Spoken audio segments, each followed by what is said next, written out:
Hare Krishna friends, ఈరోజు మొదటి అధ్యాయంలో రెండో శ్లోకం నేర్చుకుందాం. ఫస్ట్ శ్లోకం ఏంటంటే ధృతరాష్ట్రుడు సంజయునికి ఏమడిగారో అది చూసాము.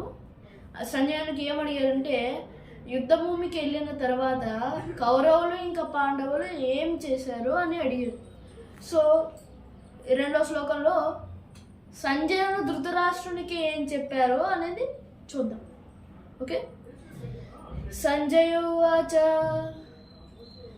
దృష్ట్వా తు పాండవానికం వ్యోఢం దుర్యోధనస్తదా ఆచార్యముపసంగమ్య రాజా వచనం అబ్రివీత్.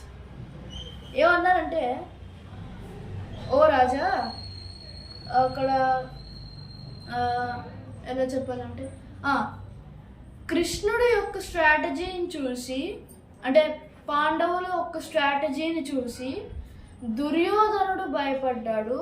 ఆ భయంని లోపల దాచుకోలేక ఆ టెన్షన్తో అతని గురువైన సేనాధిపతి ద్రోణాచార్యుడి దగ్గరికి వెళ్ళి ఇలా చెప్పారు. ఏం చెప్పారు అనేది నెక్స్ట్ వీడియోలో మనం తెలుసుకుందాం. అంటే ఇప్పుడు మీకు దుర్యోధనుడి గురించి తెలిసిందే.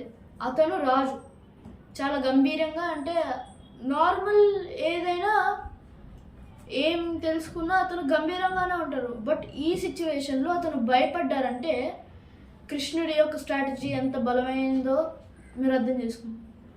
ఇంకా అతను అంటే ఆ టెన్షన్ని ఫేస్ చేయలేక, అంటే లోపల దాచుకోలేక